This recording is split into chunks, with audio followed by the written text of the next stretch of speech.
In the heart of Asgard, a golden city shimmering under an eternal sun, lived Baldr. He was not just any god, he was the son of Odin, the Allfather, and Frigg, the queen of the Æsir. Known as Baldr the Beautiful, his presence was like the dawn itself, radiant, warm, and cherished by every being in the 9 realms.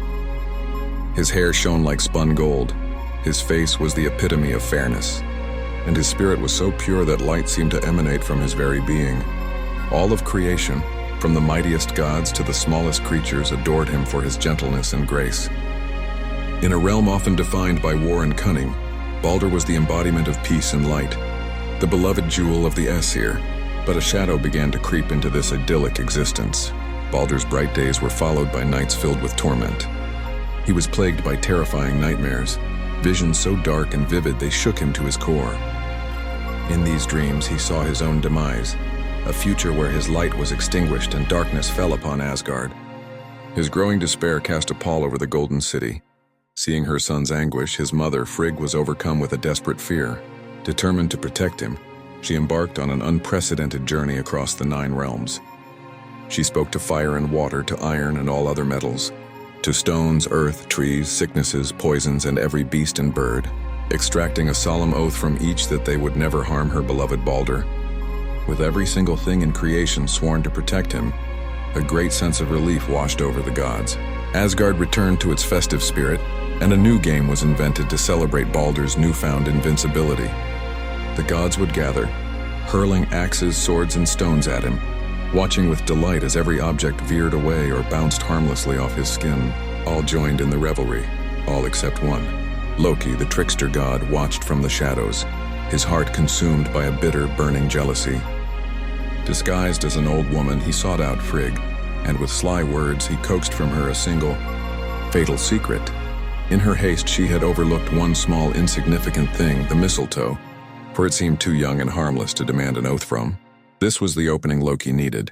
His mind, a crucible of deceit, forged a wicked plan.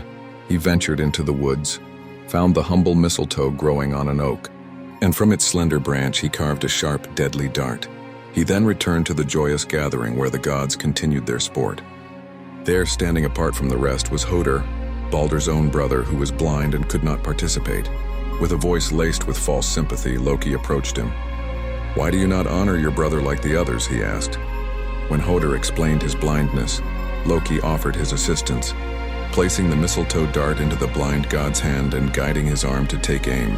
Convinced he was merely joining in the celebration, Höðr threw the dart with all his might. It flew straight and true, piercing the invincible god.